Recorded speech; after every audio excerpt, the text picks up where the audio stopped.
Welcome to our lesson on 1.5 Strings and Lists. We want to understand, define, use, and know how to update lists, and a few other things as well. So first, let's look at our objectives. These are the questions that we want to answer. Question 1, what is a list? Question 2, how do you define a list? Question 3, how do you address elements in a list? Question 4, how do you update elements in a list? Question 5, what methods can we use on lists and what do they do? Question 6, how are strings like and unlike lists? Before we get into our lesson, let's look at a verse of scripture that will actually tie into one topic that we're going to talk about today. It's Malachi 3:6. For I, the Lord, do not change. Therefore, you, O sons of Jacob, are not consumed. Now, this concept ties into the concept of immutability. We won't be talking about immutability until the end of the lesson, but it's a great topic. It's very important, and it's a blessing that God doesn't change, not only for Israel, but for those of us who are trusting in Christ, because God has made many rich and precious promises.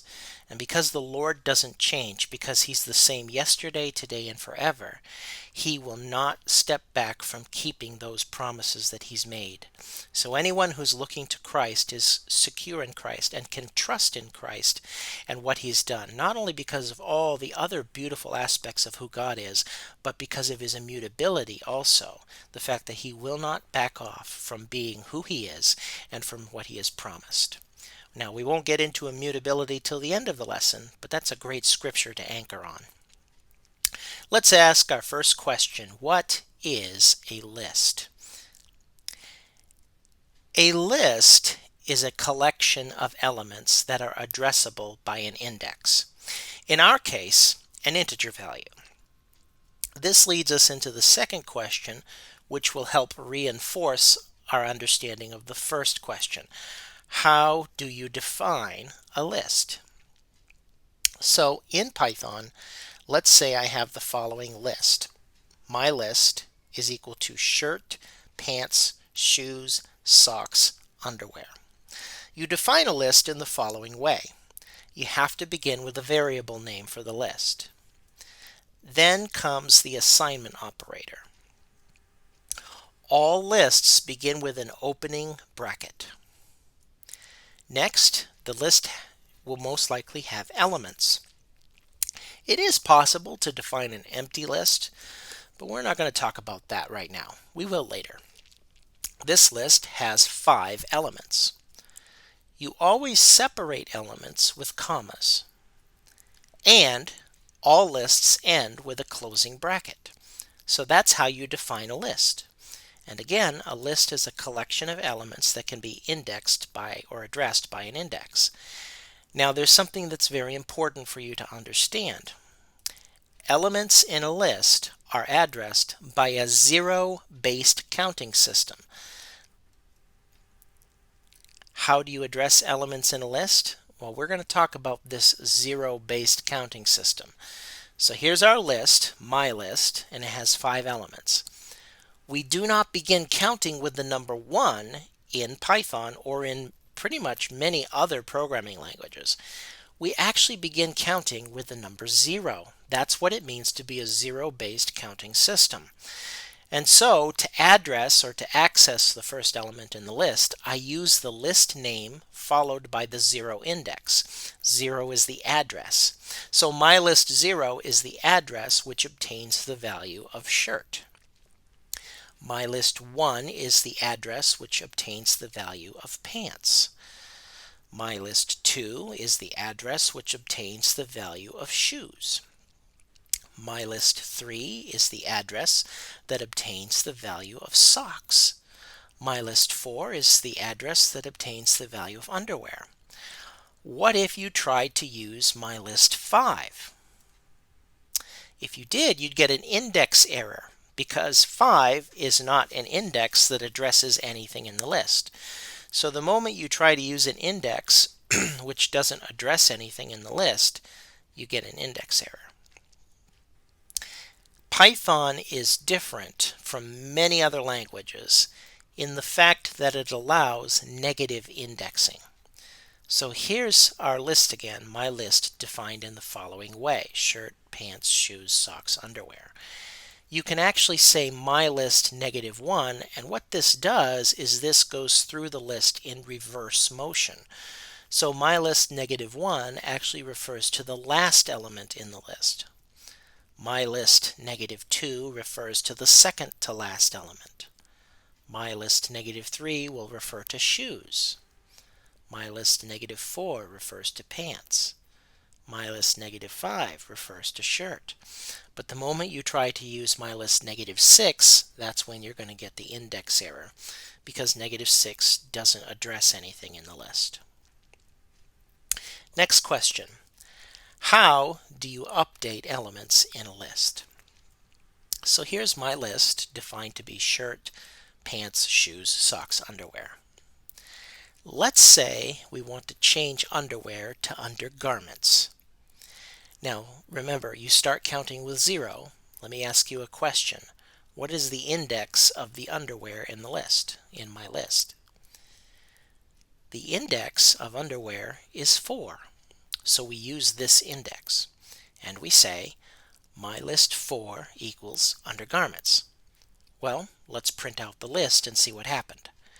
By printing out the list, we see that the value of underwear has been completely replaced with the new string value of undergarments.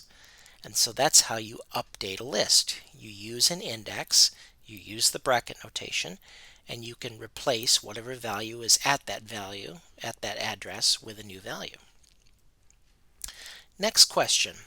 What methods can we use on lists, and what do they do? Well, we will take time to look at 5 list methods, but you need to know that there are many more. So the first method we'll look at is called pop. Pop has 2 different forms. The first one has an empty set of parentheses.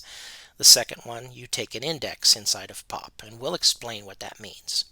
The next method is append element name. Remove element name. Insert takes 2 parameters. The first parameter has to be an index. The second parameter will be the element name. And then clear. Let's go ahead and look at pop with empty parentheses. There are 2 uses of the pop method. One is with an index in the parentheses, and the other is with empty parentheses. Let's first talk about pop with empty parentheses. Here's our list: shirt, pants, shoes, socks, undergarments. Pop removes the last element from the list. So if I say mylist.pop, then print out my list, I now have shirt, pants, shoes, socks. So that's what pop does. It removes the very last element in a list. Pop with an index. When you use the pop index method, you are asking Python to remove the element that is addressed by the index. So you can remove any element from the list at any addressable index. Here's our list: shirt, pants, shoes, socks. So if I type mylist.pop2, it will remove the element at index 2, which is shoes. And so by printing out the list, we get shirt, pants, socks. Append element name. The append element name method will add an element to the end of the list. So in some ways, it's the reverse or the inverse of the pop method.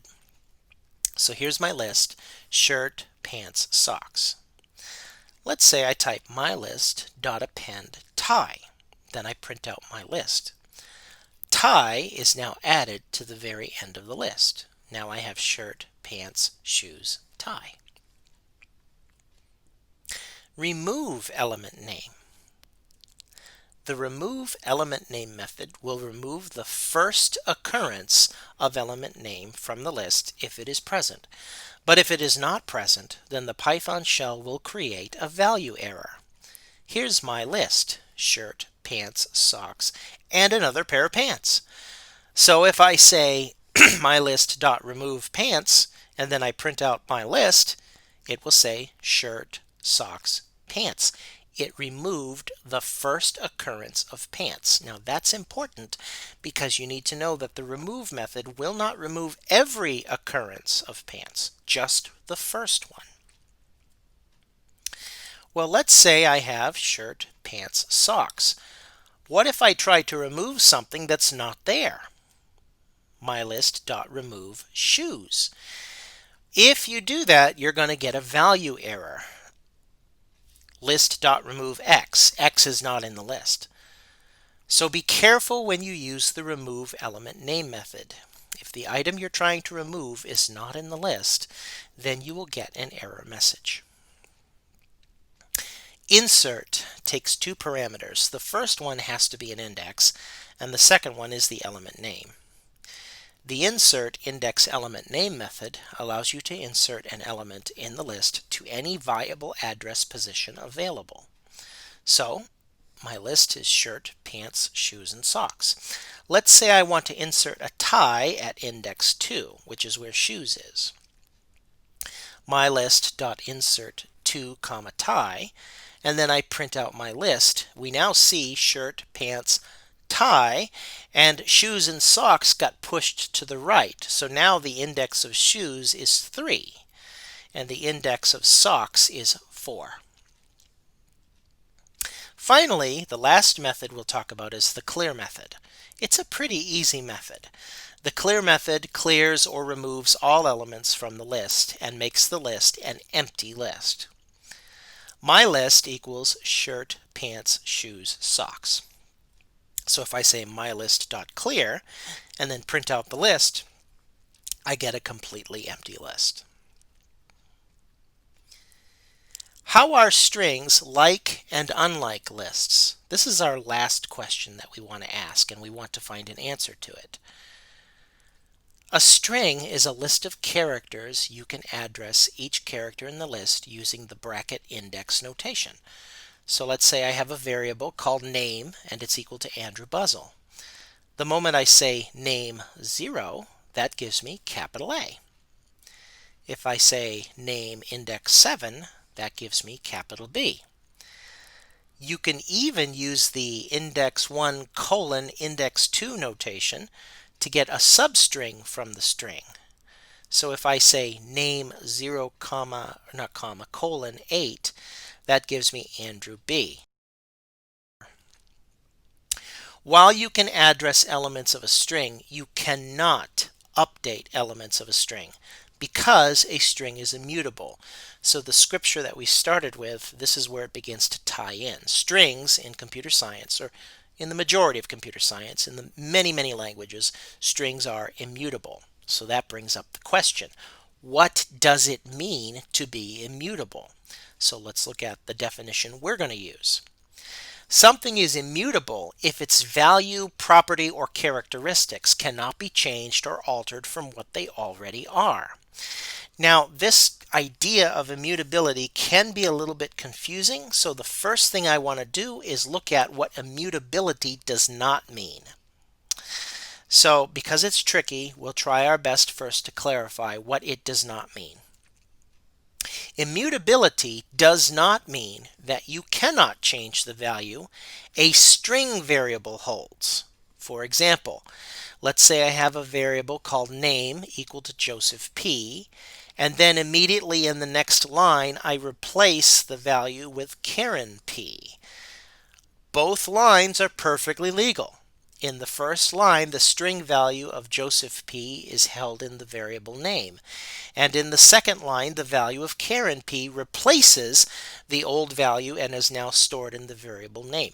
So you can change what a variable holds.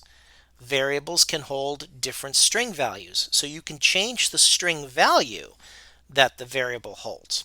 But here's what immutability does mean.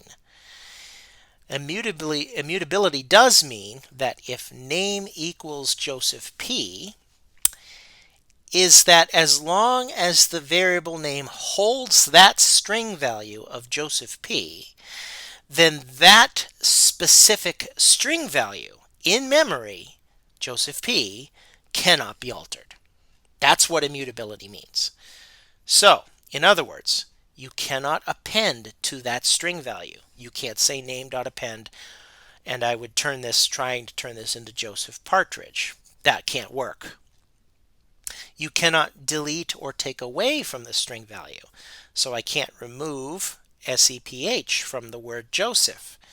Joseph P, as long as that string value remains stored in the variable name, it remains unchangeable. Can it be replaced with another string value? Sure, but it itself cannot change. Each string value is treated as a separate entity, a thing unto itself.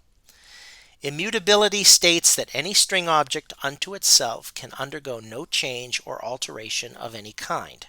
Can you replace that string with another string object? Yes, but you cannot change or alter the string object you replace it with. And there's our summary. We have asked these 6 questions, and hopefully now by the end of the lesson, we have answered the 6 questions, and we've even given you the opportunity to think a little bit about who God is. God bless you, wherever you are today.